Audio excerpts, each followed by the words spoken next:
Finx is the first of 2 brawlers coming into this Brawl Stars update and will be landing shortly after the update hits here in February. Now, Finx is a mythic control brawler that is the owner of the Star Park escape room and the start of a brand new brawler trio. Today, I'll put Finx 1v1 versus every other brawler in the game to see how he stacks up. But first, let me explain his really cool abilities to you. Now, Finx has 7,200 hit points at max level, which is quite a lot for a controller. He has a normal movement speed and fires off 3 projectiles. His range is long, similar to Penny's, but that's about the only thing that's similar to any other brawler in the game, as you're going to see in this video. Now, for his main attack, called Chronocast, Finx fires 3 shots, one larger one in the middle and 2 smaller ones on each side. The large projectile deals 1,800 damage and the smaller ones deal 900 damage each. Now, it's important to note that you cannot hit all 3 projectiles on one target. Now, if you aim off center, you can hit 2 of them, but if you aim dead center, you will only hit the middle one. But as you'll see, that shot is plenty deadly with just 2 of them being hit. But if you want to make that shot even more deadly, you can equip his first star power. With this, any enemy that you hit with your main attack, their reload speed will be reduced by 30% for 3 seconds. Now, with his super, Finx bends times like the Brawl Stars version of Doctor Strange.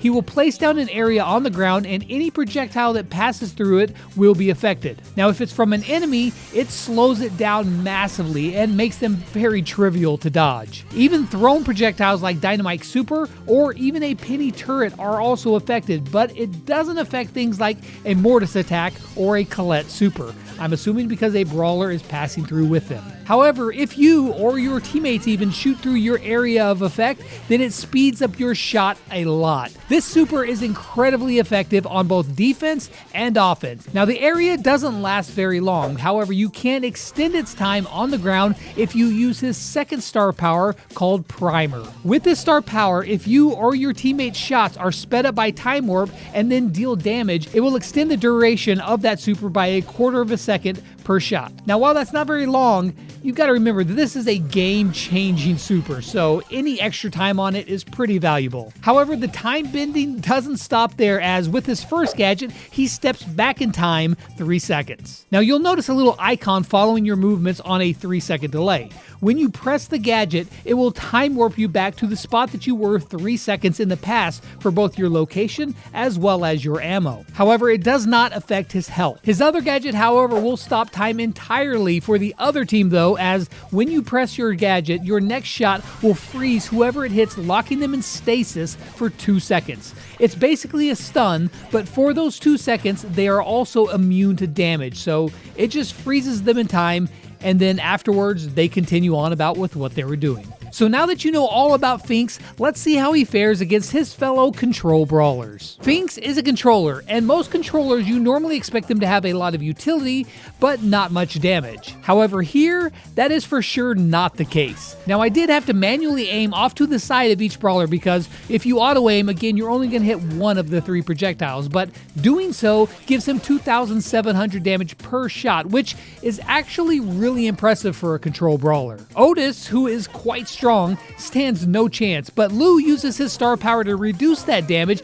leaving him with just a single hit point left when he wins. Now, Mr. P and his double bounces lose, but just barely, and Meeple's buff helps, but not quite enough. Jean, however, just gets overpowered despite having the same health. Gale makes it a close one, but doesn't finish the job. However, Griff puts the D in damage and takes out Finx. Ems's max damage zone hurts, but not enough. And to round off the test, both cousins Penny and Jessie, well, they get stomped. Now, if you were keeping track, or just if you saw the graphic on the screen, Finx went 14-3 against the support brawlers. That means that he is one of the best in raw interactions. But what about in a game? Well, I don't think it's going to be that dominating in a game. I mean, does he have the damage potential? Sure, but you're probably not going to hit 2,700 per shot every shot. In fact, I think more often than not, you'll only hit 1 of the 3 projectiles, reducing his damage quite a bit. However, don't be surprised if you see your health bar dropping fast against a good Finx player. And to top all of that off, his super gives him such a good utility. you might as well just not waste your ammo on his super area because you're not going to get a hit. However, you can't really ignore it either because his shots coming at you are going to be very fast. Finx is going to be a deadly brawler if you look at all of his abilities, but what about a brawler whose sole purpose in life is to deal massive damage? How does he fare there?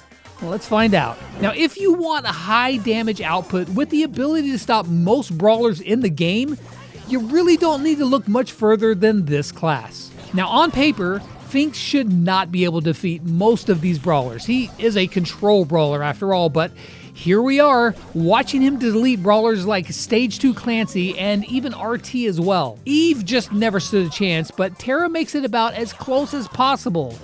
Well, that is until Pearl gets a win by just barely a few frames. Now, it's not nearly as close against Lola, and Colette might have won if she had been able to use her super, but she can't do that here. Carl lasts a while, but he can't get the shots back fast enough, and Rico, well, he just doesn't have the hit points. However, 8-Bit has the health and the damage to get the win. However, he was only one shot away from losing, which is actually kind of wild when you think about one of the highest damaging brawlers in the game standing toe-to-toe with a control brawler and not winning by much, unlike Shelly, who absolutely blasts them down. Now that gives him a 13-4 record against the damage dealers, which is honestly pretty wild.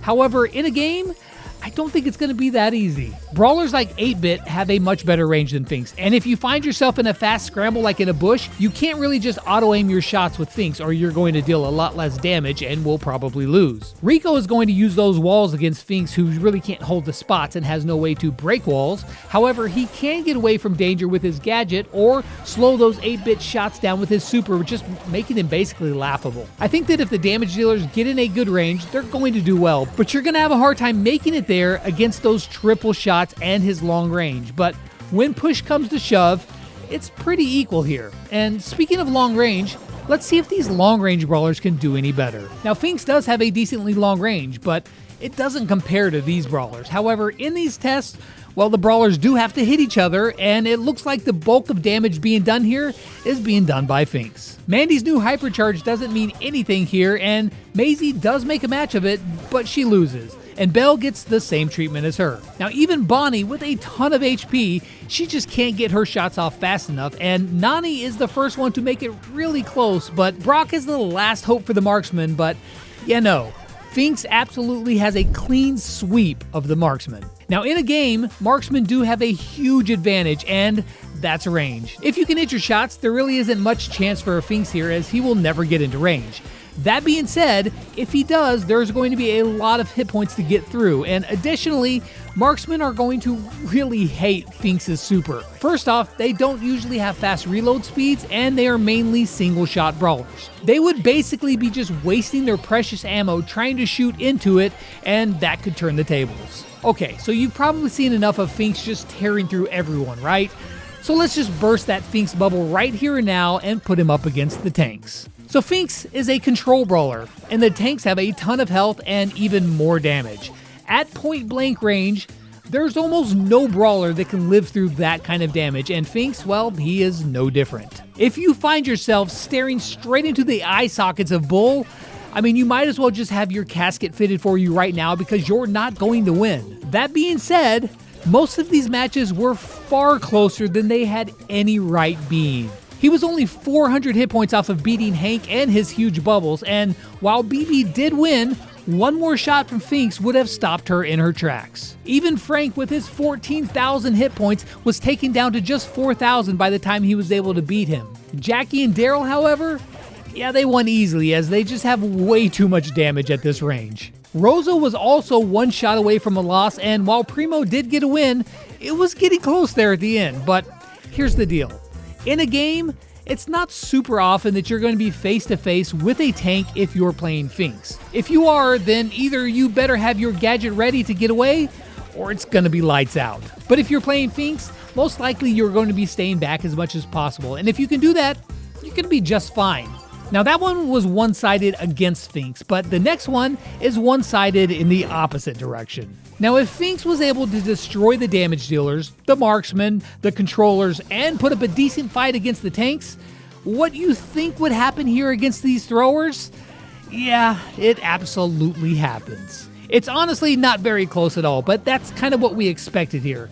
These brawlers do not want to stand face to face with, well, any brawler in the game. And Finx just fast forwards time straight to the point of these throwers' death. Now in a game though, it's not all bad for throwers. Finx does not have a wall breaking ability at all.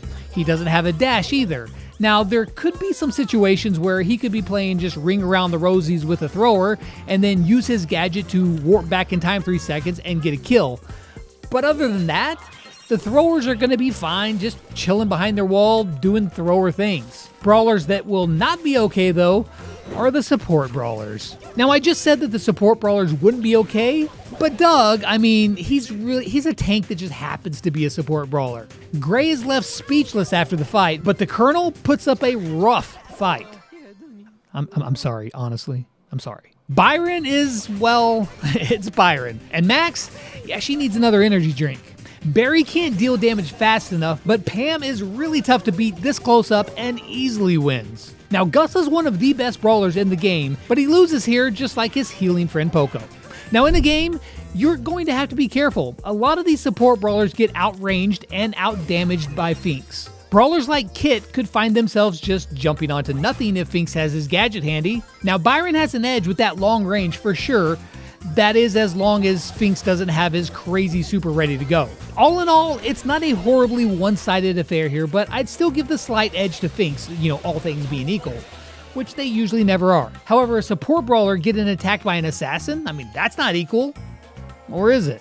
Well, there's one way to find out. Now, for the most part, assassins love to attack support brawlers. They just don't have the burst damage to stack up against these opportune attackers. However, that might not be the case with Finx, as you can see. He straight up beat Leon in a close range fight, and he two-shot Crow before his poisons could do anything. He took out Lily with ease, and Melody never really got a chance to build up her notes to deal much damage at all. Miko wins, but in a 1v1 situation, he does against most brawlers. And while the tanky assassin Fang wins, it's real close. Buzz goes down to 1500 hit points before winning, and Mortis just flat out runs out of shots with his slow reload before losing a close one. Shade might want to hug himself after that match, but the last two brawlers here in this class are both able to walk away with a win against this brand new brawler coming to Brawl Stars. So then, you've seen Finx 1v1 versus every brawler.